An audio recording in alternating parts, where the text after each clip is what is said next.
So, here's a cautionary tale about buying cheap containers instead of good quality ones. See this right here? That is a big, huge hole right there. That's the $15 I paid for this container at Walmart. It did last 6 months. But I didn't really use it that much. And now I gotta figure out how to pour this into my thermos. Maybe I shouldn't even bother without making a mess. Let's see if I can do this.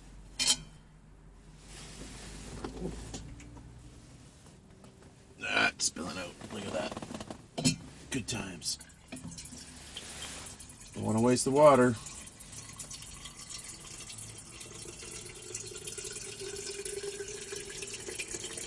I'm an eco nut. What can I say?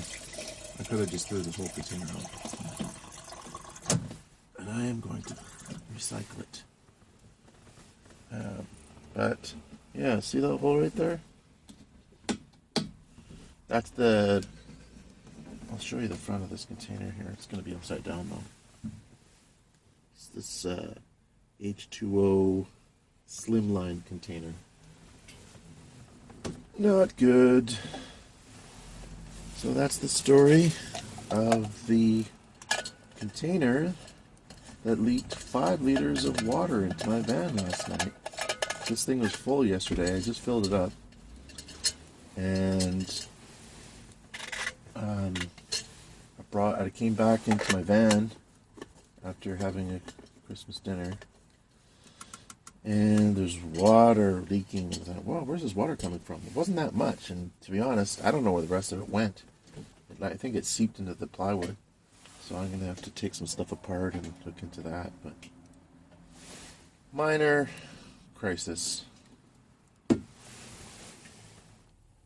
Well, here's my solution to the water container issue. I dragged in my old 26-liter container. Very popular among RVers and van dwellers.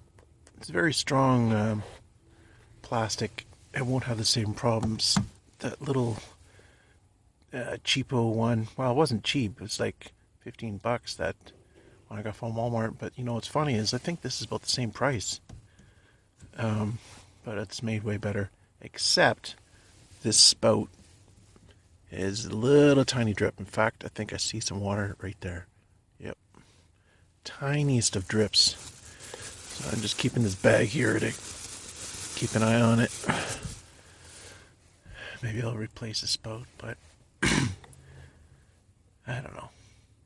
Until I figure out what I'm doing with this van, I'm not really sure about investing in a new water container at this point. Well, guys, I tried it, but it didn't work. Or at least it didn't work to my satisfaction. What I did was I took my base cabs and I tried to stick them under my bed. They're 16 inches wide and 16 inches deep. This one right here is 24. Right there is 24 inches tall, and this other one is a subwoofer, and it's 20 inches tall. That's my base right there. But as you can see, my head is, I thought, I wonder if I might be able to fit up there. And if my base cab's underneath, and that would leave me open up some other possibilities. But since they won't fit, or not comfortably, bed's too high, I'm going to take it apart and put it back to where it was. This is where they were, which is, of course, now empty. If you can see my floor there, that's where the stepwell is for the sliding door. And I've shown in early videos that actually comes right out, and there's a storage area under there. But I never access it because, well, I don't really need to. And it's kind of a hassle getting all that stuff out to do it. And this thing comes out too, it's just chained up at the top. So this is easily movable. I can just undo that little connection, undo this one. I meant to do this more fancy, but I never bothered. And it slides right out if I want to, but I think I have a hacksaw under there. A few other tools I never really use, so now I'm going to put the base caps back and put everything the way it was. Alright, this is the last piece of the water crisis puzzle that's going to fix it. What was happening was I used my big huge 27 liter container, but it was leaking at this spout, just tiny little drips, like, I don't know, hardly any water was coming out, but it was enough to the point where I put a Canal grocery bag around it and just wrapped it around and left some air in the bottom. And after a day or two, there would be about maybe 15 mils, 30 mils of water, maybe 2 tablespoons of water in there. And that thing was too big. It's a typical blue one. In fact, it's up here. Why don't I just show you?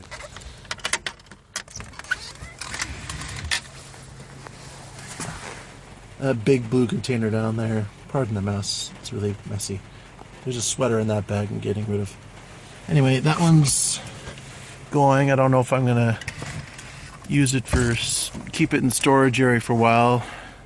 Just in case I might decide to use it in the future.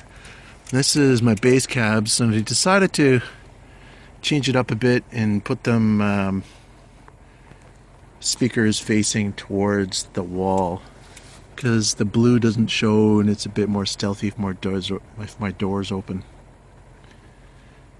Anyway, so I'm going to put this one back in its new home, which is right in there. I see my plastic bags in there, bungeed in. And another reason I got two reasons I got the smaller one is because, let's see, at some point I might put it under this counter right here, and I know it'll fit. But then I have to buy a water pump, and I'm deciding whether even to, I got my finger in the way of the camera, sorry about that. I'm still thinking about buying a new van, so I don't know if I want to buy a water pump, install it, and I might just wait on that. So the other reason I bought this smaller one is because honestly I don't really need the 27 liters. Being stationary, I can get water anywhere, and hauling around 27 liters of water in that container is like 50 or 60 pounds. So there's my bed all unmade, put back to normal, and now I'm gonna make some dinner. Alright guys, so I figured I'd just give you a general update on the van and what's happening and a few changes that have happened. I haven't shown any interior changes too much. First of all, I'm still deciding about that, getting the high top van or not. There's this phrase or saying that I've had for a long time, and I'm kind of leaning towards that wisdom, which is when in doubt, leave it out.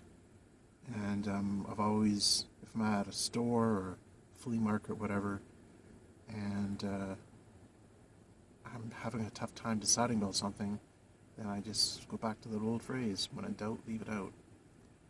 And that's kind of the direction I'm going with the van at this point, but I don't know. Alright, so as to updates, what have I done? I semi-permanently mounted the stove. I use these little steel bracket things, and I just velcroed them on, and I put a piece of velcro on this side just to stop the stove from getting scratched and stop rattles. So I got two there, and I got one over there and one over here. These little things. Unfortunately, you could see the little white stuff on the edges here, that's from there. Velcro ripped the polyurethane right off. So, gotta be careful about that. But that's good because now, you know, I was trying to figure out how I could have access to my cartridge or the butane canister, but I can lift this right out and take it out, and it doesn't bounce around or anything. So that's one thing that's new. Another thing is, I think you've probably seen this in the cooking video, but I haven't actually officially mentioned it. I got this sliding, what do you call that? Sliding table, extra area. That's why I can build out this cupboard down to here, and still have room to put my cereal bowl or whatever. And I never use this sink, ever. And it's not attached. That's probably why I don't use it. But even if it was attached to like a gray tank, I don't know how often I'd use it. So one thing I'm thinking of is getting like a cutting board and just putting it over top of the whole thing. And then that way it'll force me to get rid of that clutter. Excuse me. Another update I made is there used to be a piece of cardboard where that wood is against the wall. And that black thing right there is this dollar store. It's basically foam with a piece of black cardboard in each side. And the foam is just like less than probably about a 1/4 inch thick. I'm going to put that on the outside window as a light blocker and semi-insulator. So what I'm doing here is I have those little orange covers, but underneath, well, let me show you. So underneath, I have the, I don't know what the circumference is, maybe 5 inches. It's a plumbing pipe, some kind of plumbing connection thing, and I got this lid that remarkably matches the same color as my blanket, which is a total fluke. But isn't that fun? I guess I meant to do that, as Pee Wee Herman used to say. So, I got that 2 little 5-inch circumference holes, and of course I got my license plate hole, and what I can do is open that up and then use that for extra ventilation. Right now it's cold enough that I don't really need a lot of ventilation aside from my roof vent, but when it starts getting warmer it gets way too hot in here. And with my Wave 3 heater on low, I just want to leave it on. I don't want to have to jump up and down and turn it off all the time, turn it on.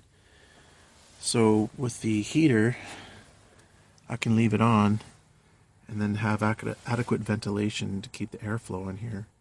Therefore, not have to turn the heater off all the time. So that's working well for me.